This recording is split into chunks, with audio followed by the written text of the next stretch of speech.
Hey everybody, it's Phil, and I'm here. And I think this is working. Hmm. Okay. So anyways, this is my first time using Google Hangouts, basically with an audience. Um, yeah. So we're gonna get into the story in a second, but I've got to find myself on on on YouTube. Let's see my channel, and um, let's see. So I'm live. Let's see what this looks like. Can I chat? I'd love to be able to chat. Um, yeah. So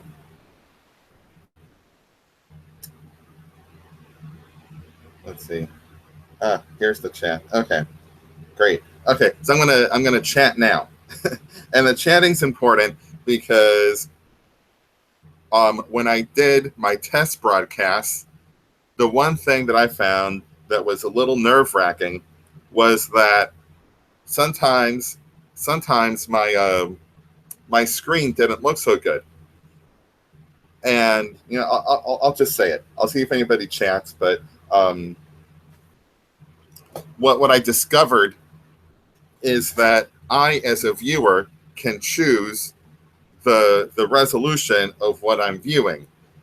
And what YouTube was doing for me as a viewer is it was automatically choosing it for me. And sometimes it would choose a pretty lousy resolution. So if this doesn't look good to you, then then on the screen, like right underneath it, there's a little there's like a little spiked button. You click on that, and it'll show you the options, the resolution options. Pick a resolution option that works for you. Hey, Glenn, how are you? By the way, are you able to hear me? Do I sound okay? Um, let's see. And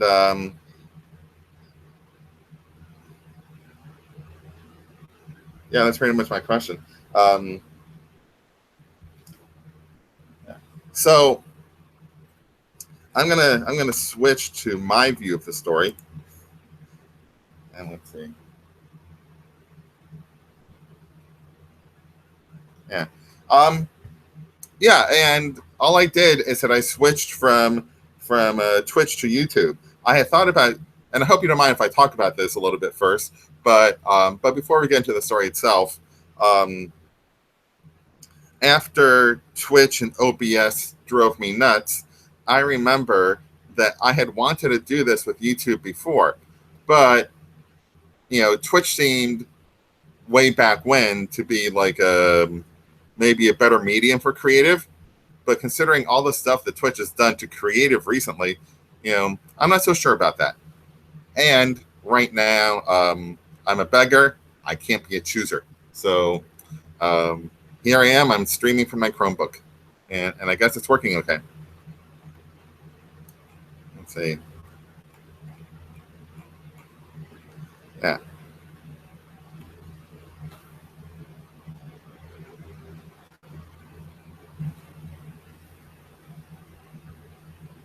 Okay. Yeah, it's looking good. Okay. So today I wanted to look at a couple things. One is that I wanted to look at the most recent things that I'd written, and maybe you saw some of them yesterday. Um, okay.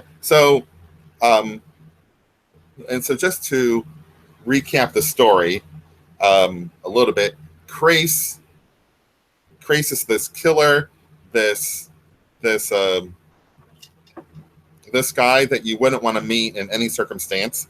Um, he's basically a sociopath or pretty close to it, um, but he's driven by an impulse that he doesn't understand, and that impulse leads him to obtain a very dangerous weapon. We see that in the first part of the story, and then he recklessly uses the one piece of ammunition that he has, um, um, and so he realizes he needs more ammunition. So he goes to this very strange pawn shop. Well, not really a pawn shop, but let's say um, just a very strange store. I call it Stray Thoughts. Um, it's really in the tradition of Stephen King's Needful Things, you know. Um, and in this store, um, Crace is able to find the ammunition, the bullets that he needs for his gun, for this amazingly deadly weapon that could potentially put a hole in the world. It's a Godkiller weapon. Crace is a Godkiller, and so he gets his bullets, and in doing so, he destroys the shop, um, and almost kills the owner. I still haven't decided whether the owner lives or dies. Yeah. Okay. So we have this final scene with the pawn shop, and Crace just shoots the pawn shop. I mean, I keep calling it a pawn shop. Maybe I'll make it a pawn shop. But Crace just shoots it, and in doing so, he creates another chaotic effect. The first time he shot the gun into the sky, he created like this darkness, that swallowed up fireworks. This time, and by the way, very likely the first time that the gun was used was by somebody else, by this guy Jimmy, and it caused an explosion. This time, the use of the gun causes an implosion, and the store gets sucked in. That's always been one of my favorite effects, like the universe is swallowing something.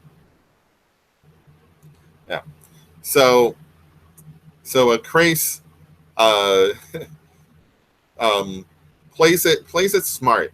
There's two smart things that he does. One, he doesn't shoot the gun inside. This is an amazingly powerful weapon. Had he shot it while he was indoors,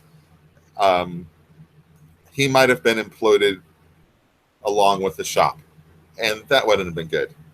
And the other thing is, while Crace ran to his car, and heeding an unknown instinct, he did not look back. Instead, he peeled out. What can I tell you? That there are a lot of myths about people looking back, taking a look back. Never ends well. I thought I'd give Crace the benefit of the doubt. He doesn't look back. It's imploding. Just drive away. Yeah. So all that was left of the store was a sign that said "Stray Thoughts," the name of the store, and underneath it, 3 new words: "Fuck you, Crace." I know. I've got a potty mouth. So that is how we end that last part. That's part 2. Okay. And now we're moving on. Now we're moving on to part 3. And I had written part 3 already, but I hadn't really written that transition from how it gets from part 2 to part 3. So I decided I needed to write that, and that's what this is. Crace drove away fast, his mind racing for the first time in his life. Crace was active, not reflective. He fought, he fucked, he killed, he stole, he ate, and he slept. He'd always felt sorry for people who spent their time lost in thought, but now he was thinking it was cruelty to Victor and Herman and even Helene recently. and his dreams, and even that strange diorama of himself, Herman, and the creature from his dreams. He knew, or he knew enough. He came from the creature. So did Herman. Were they wayward servants, children, stray thoughts like the name of the shop, something else? Damn, this hurts, he thought. He pulled over to a shady set of trees, rolled down its windows, and stopped the car. He drew the deck out of its box and flipped through the cards quickly, and then fanned them. Okay, so we'll get to what happens when he fans them in a moment, but I want to take a look at this part, which I might expand. You know, I do a lot of telling here. You know, people say show, don't tell, and that's a good piece of advice. But sometimes when you want to get to the good parts, you know, when there's like a place you want to go to, but information is necessary, sometimes telling works. You know, and so here I am, I'm telling. You know, in a way, I'm kind of summarizing. You know,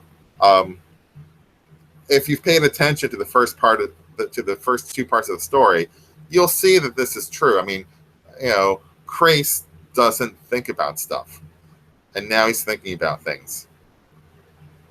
And now I'm feeling a certain sense of guilt, like maybe I should show more. It's writer's guilt in me.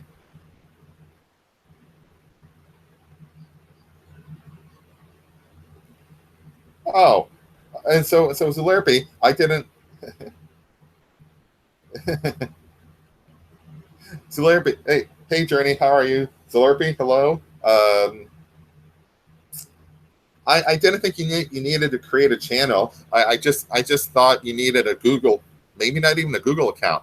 I made this open to the public, but yeah. I certainly hope you don't have to create like a channel to join the chat. But thank you. I appreciate it. Yeah. Yeah. So anyways, here I am. I'm telling, I'm not showing.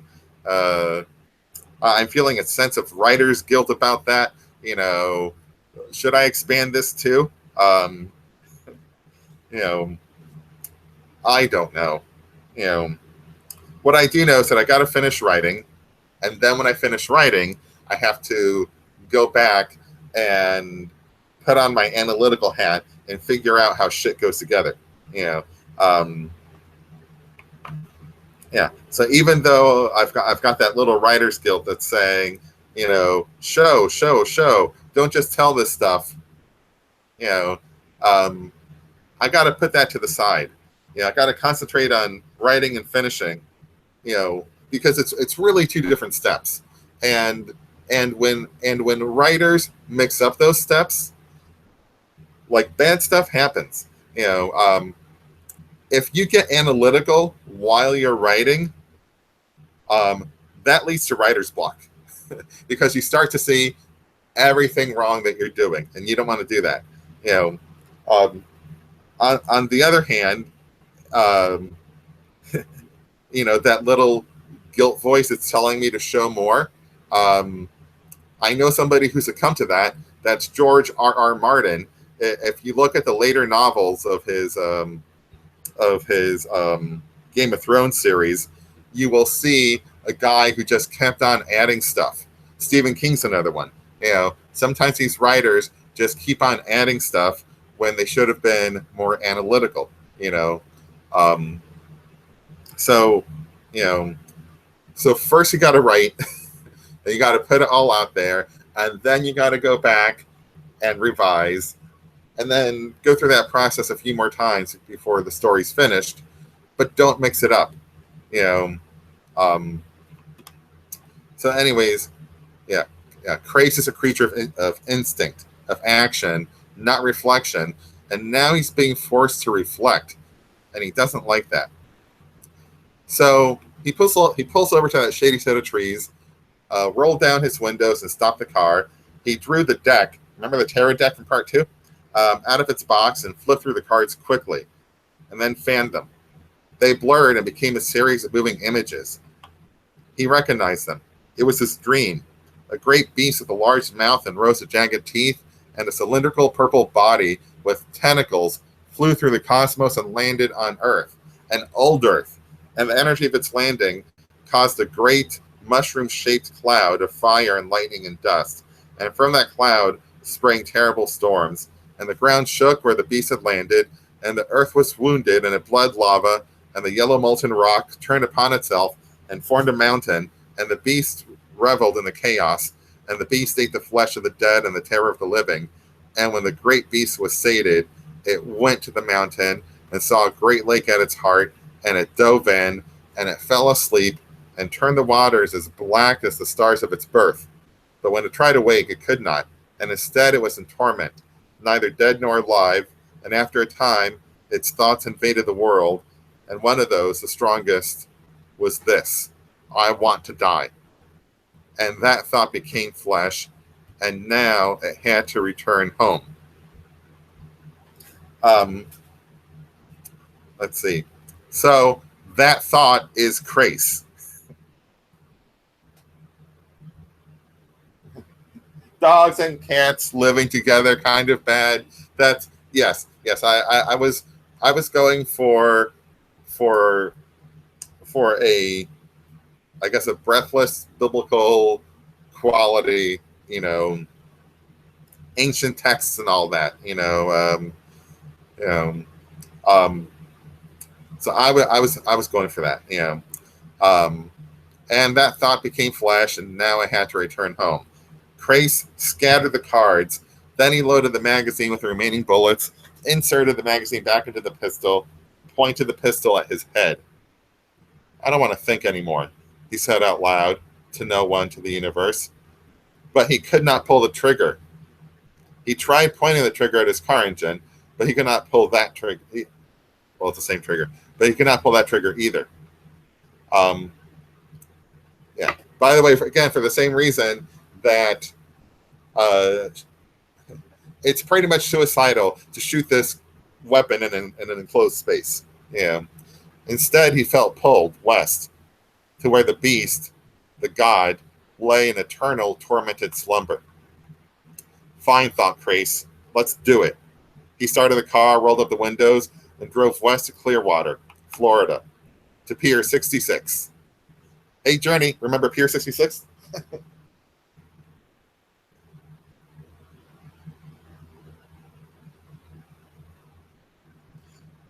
Oh, yeah, Zularpe.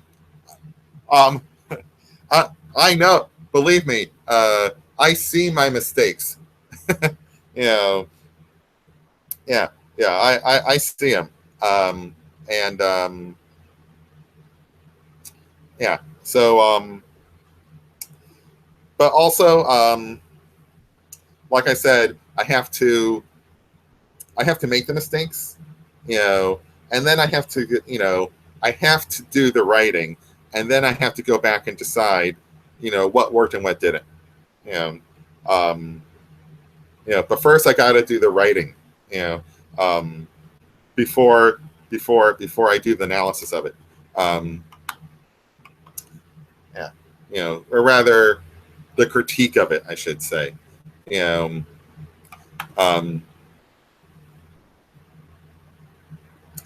yeah. I'll tell you one thing I do like that I did.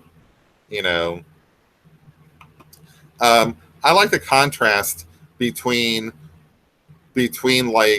like this mythic narration that I have here and Crace's, like decision. Fine, let's do it. Um, I find that to be a lot of fun. Okay, so that's that is as far as I've gotten, and um, well, don't get me wrong. I wrote that section on the island too. You know, um, and I'll tell you the truth. I'm having a hell of a time getting crazy on that goddamn island. I mean, without it, you know, without it being boring, you know, am I going to have him rent a boat, you know, charter a yacht, take a helicopter, you know, um, I wish I could have him teleport. I mean, I guess I could, but that feels a little too magical, you know. And why? When he could take a helicopter. Um, yeah, and for some reason that feels very mundane to me, you know. You know, let me tell you what that feels like. If I were writing a like a romantic scene where let's say the protagonist cooks dinner for his girlfriend, um, I wouldn't want to write the scene where I wouldn't want to write the sentence where he's measuring out flour, you know, and deciding on the exact amount of flour and looking up the recipe on like a website or through a cookbook, you know, and taking out the little spoons, you know, and measuring all the spices with the little spoons, you know, an eighth of a teaspoon of smoked paprika or some shit like that. You know, yeah. So I go back to what I said earlier. I want to do some telling with that, even though that's a sin. You know, I want to tell the part, not show where he gets to the island. Da, da, da, da, da, da. And believe it or not, that's actually been a little difficult for me. You know, I mean, I could write Grace took a helicopter to the island. You know, uh, to the area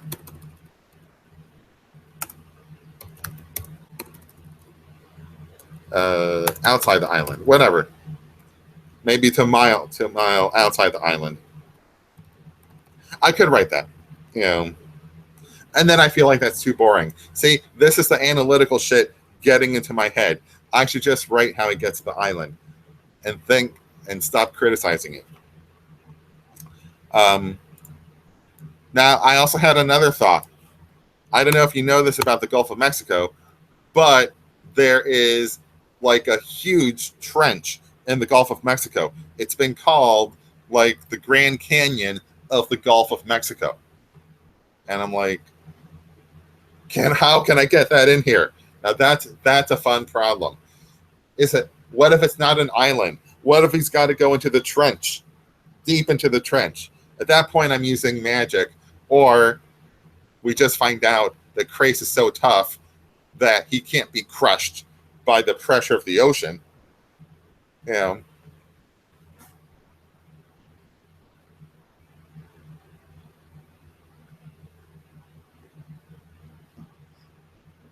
Um,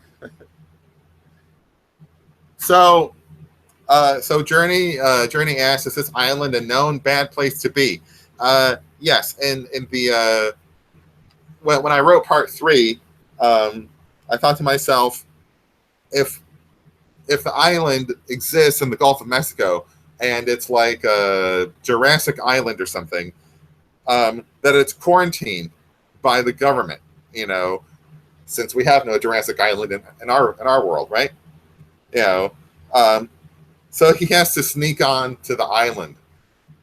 Man, I'm hate. The more I talk about that, the less I like it. But that was my thought, you know. But if the god's buried in the trench, ooh, that's pretty exciting.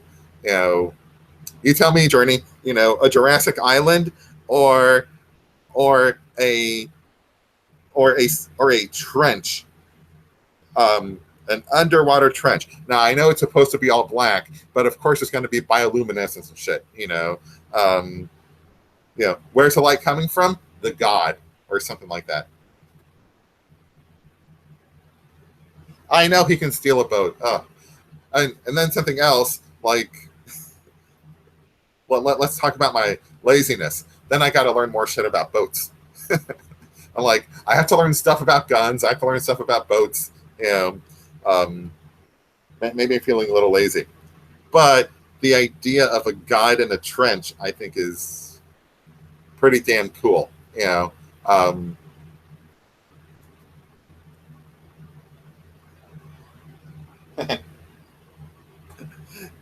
and there has to be a cult of deep ones. Oh yeah, yeah. But my deep ones would not be Lovecraft's deep ones. You know, these are cool Gulf of Mexico deep ones, man. Like I like I like to think that they enjoy partying. Um, that kind of thing. And whatever. No, in all seriousness, I still like the idea of a prehistoric area.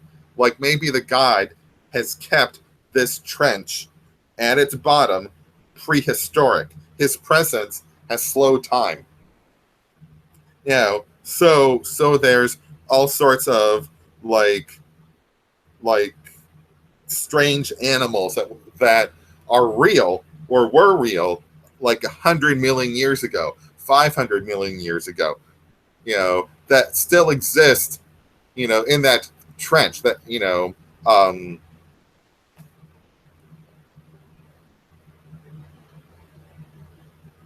oh, no. People can travel the Gulf.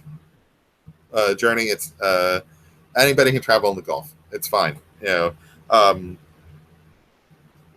yeah. And so anyways, I'm not sure where I'm going to go with it. I'm gonna work on this some more tomorrow, but I wanted to show you what I think was my first story in this setting. And let's see. Let me scroll ahead. All right. So the story is called "The Stars Are All Right," and and you'll see. Well, I'll read it and talk about it in a moment. But the title comes from something that you read in Lovecraft. The stars are right. Which means that basically, if the cultists manage to sacrifice, enough babies, or whatever, the stars are right, and therefore the gods can come. If only they make these sacrifices, right? So the stars are all right, like undercuts that a little bit. Um,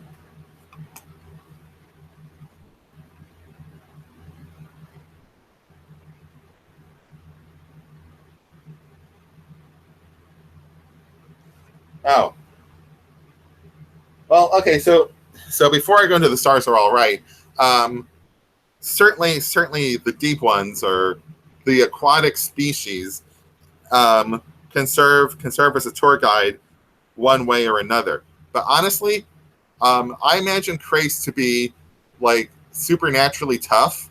If a god's going to create him to be the instrument of his death, then that god is going to want to make sure that Krace can survive a lot of shit.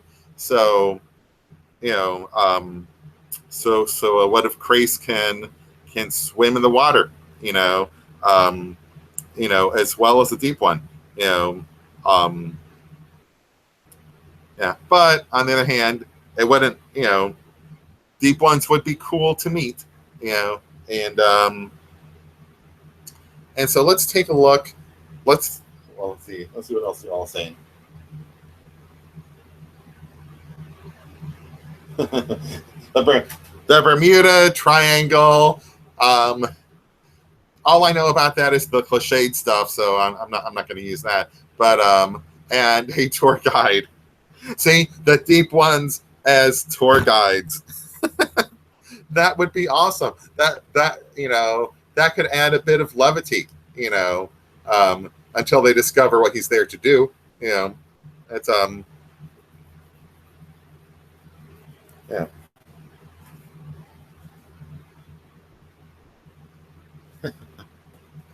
You want to draw some deep ones, don't you, Journey?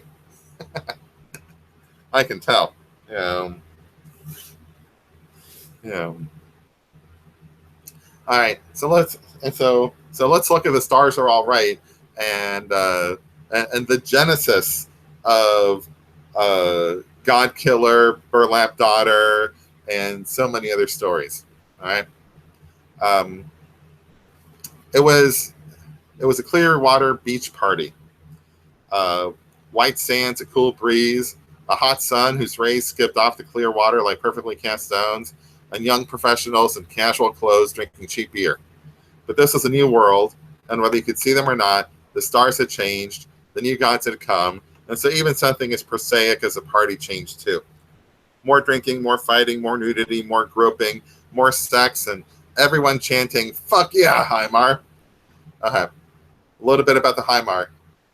One of the hardest things about writing these stories is coming up with good names for gods. You know, that's actually an underappreciated genius of Lovecraft. You know, so Heimar was there as a placeholder. Yeah. Anyways, that's a god. That's basically Cthulhu, right? Fuck yeah, Heimar. And some of the partiers, they were not completely human. An extra eye, perhaps, in the back of the skull, or striped skin, or several breasts, and so on. And no one cared except to revel in the moment. All right, that's the second time you've seen me use this word. This is a Lovecraft word. It is. If you've read Lovecraft stuff, you know, and you start reading about the cultists doing things, often they are reveling. That scared the shit out of Lovecraft. He's like, "Whoa, people having a party," you know. That's scary, you know. So there we go. So the no one cared except to revel in the moment. But Roy stood at the edge of the party, more comfortable with the strange math of dark matter than the licentiousness of the party.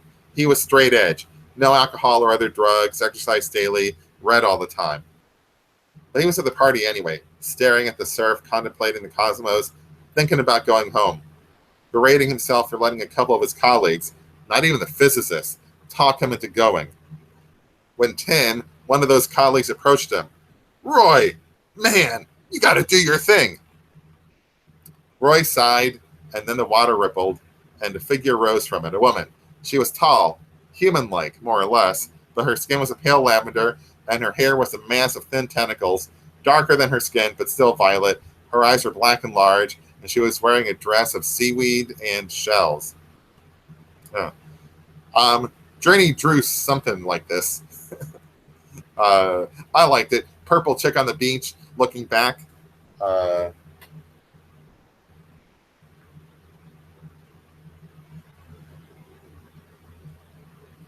cheesy map.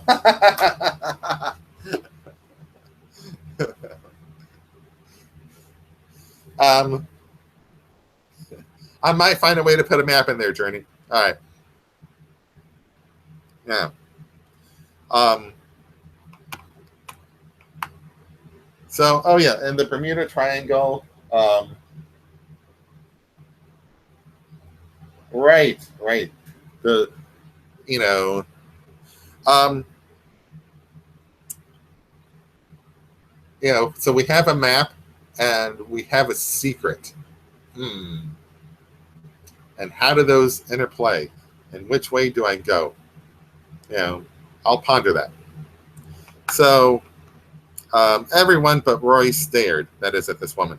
He had met Doza before at a conference. Everyone else was overjoyed, since having a Lemurian at their party meant so many likes and such for their photos and videos. Roy was just happy to see a friendly face and a real colleague. So,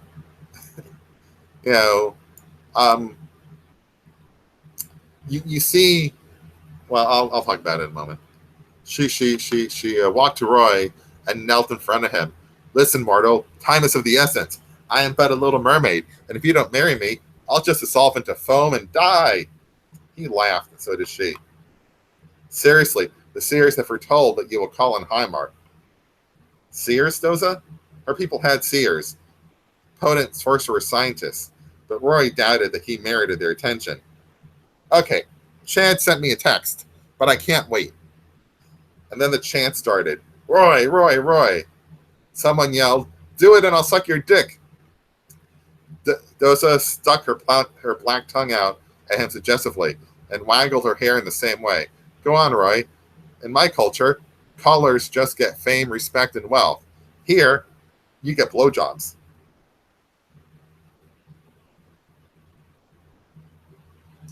Oh, hello, James. Huh. Did Doza see him as a party trick too? As a party trick, like these revelers did? She was a caller too. She knew how serious it was, but she always joked with him. Was he too solemn? Was he too anxious? Am I a shaman or a clown to her, he wondered. Whatever. Roy went to the middle of the party, and with no fanfare, he began speaking. Doza whistled, a sound like a conchorn. He was reciting ancient equations in a modern tongue, unlocking the code of the universe for the revelers and showing them the truth. They were like ants staring at the sun. They understood a little, and Roy only understood a little more. And what they saw was beautiful and terrible. And they heard a song that would haunt them in their dreams and into their hearts. Roy had cast a shadow of Hymar, for any more would be deadly, and they felt the gravity of black holes and the invisible light of dark matter and the love that Hymar had for them, this much too young race who had discovered what they were not supposed to know. And Hymar took a reveler into his bosom, the same one who had offered the blowjob, and that reveler disappeared, and he was considered blessed. Roy finished his recitation and asked for a beer. Fuck straight edge. What did you think? Roy asked Doza. She smirked for a moment, but then she straightened her face. You're good, Roy. He and Doza wandered off, walked and swam and had a few beers more, and kissed and pondered weird geometries and impossible physics, and the ocean and the moon and the stars.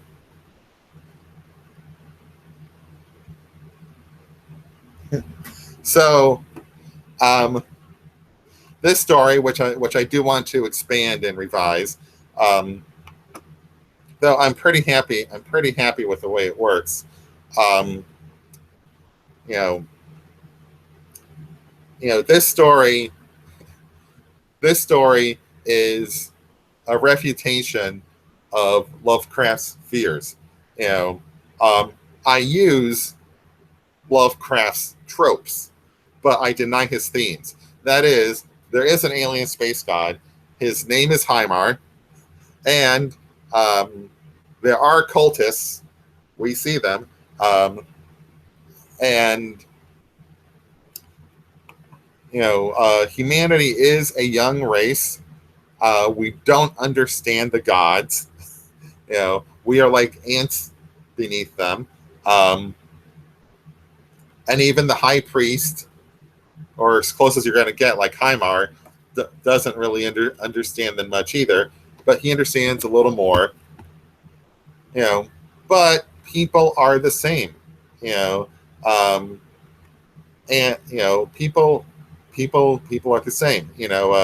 People are vulgar at a party. People are sarcastic. People love the idea of having a Lemurian, that is a deep one, at their party. Why? Because when they share the photos and the videos, they're getting likes.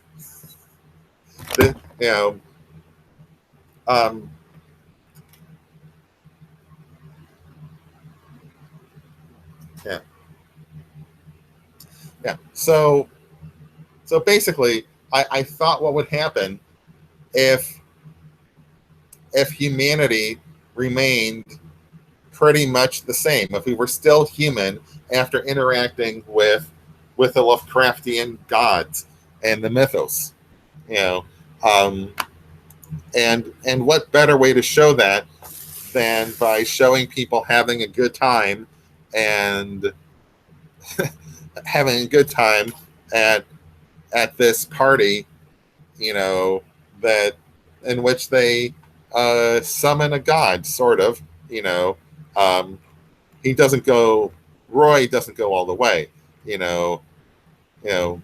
Roy casts a shadow of Hymar because guess what? He's still responsible.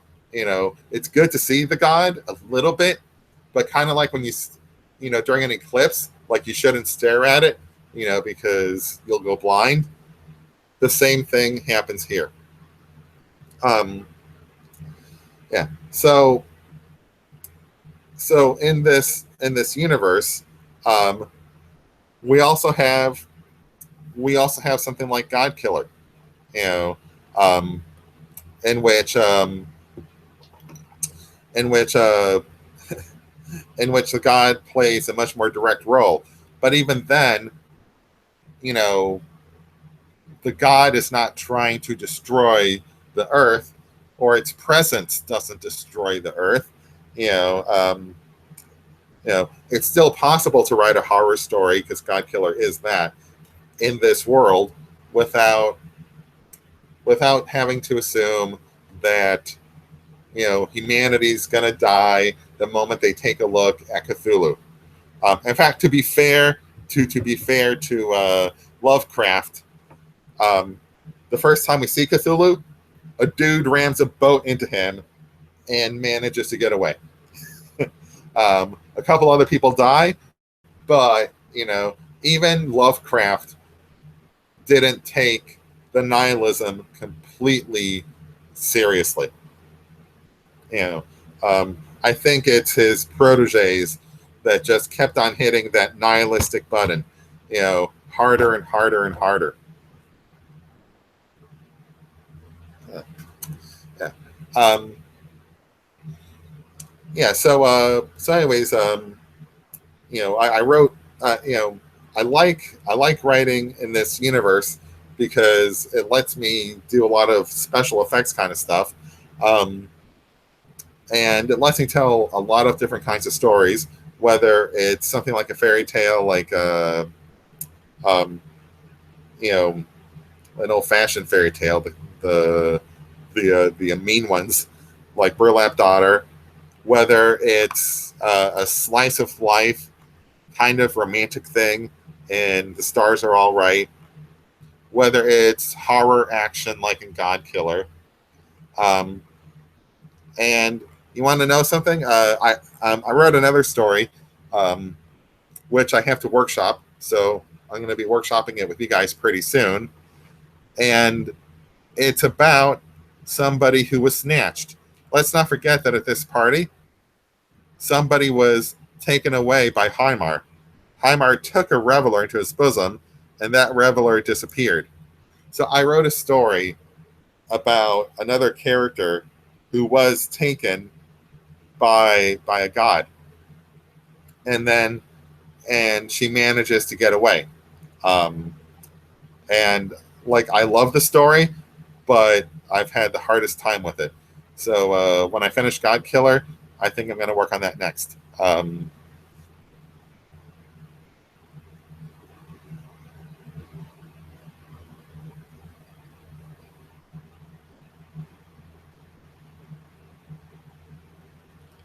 Zularpy, the stars are all right is a different story. Let's see. Yeah. Yeah, Zularpy, the stars are all right is a different story. I'm sorry if I didn't make that clear. Uh, yeah.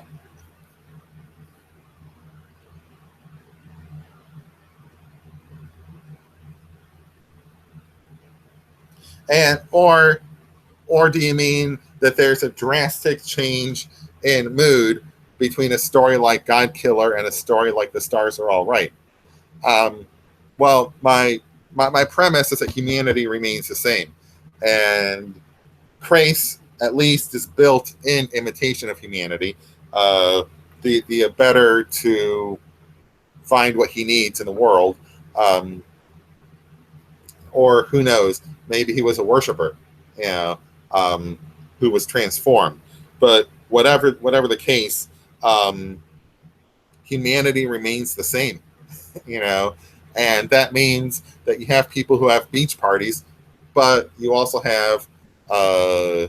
also have killers and gun dealers, and you know that's all part of the human condition. Um, yeah. Um, yeah, but if you look at the way that people write about the Cthulhu mythos, you know, basically the Cthulhu gods shove everything aside. You know, they're you know when they walk the earth, it's the horror equivalent of like a huge meteor hitting the planet and wiping it out. Um, so in the Cthulhu mythos, it doesn't matter if you're a killer or if you're a physicist or if you're just a guy at a party who likes to drink some beer. You know, in the Cthulhu mythos, it doesn't matter because the gods will destroy everything. And and so I'm saying to that, no, um, I'm taking the exact opposite view.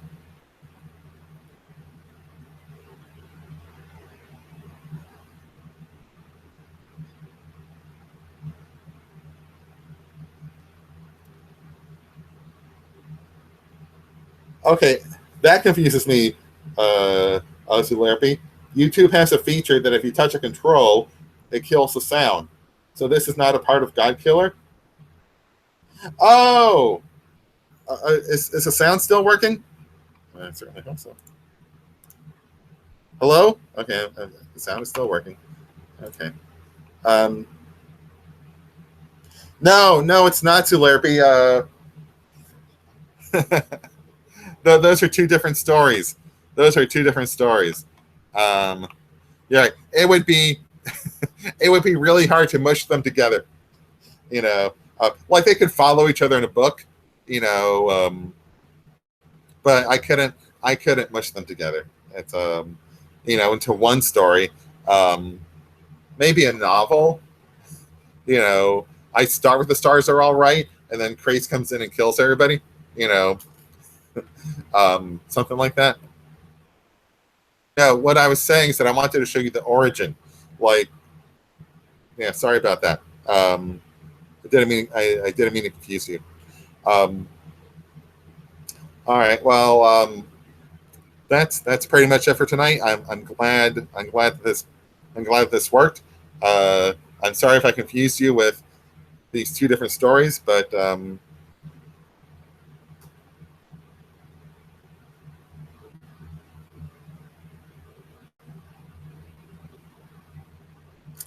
yeah. So that's about it. I'm going to say good night, but I just want to check on one thing. I'm going to enter the chat. Oh, okay. So you could hear me. It's just that for a moment, I see. For your part, it didn't work. It's like you clicked on something and it messed with your sound. Okay. All right, guys. Then yeah, two different stories. All right. So good night. I will see you on Thursday night. I'm taking tomorrow night off, and that's about that. Cool.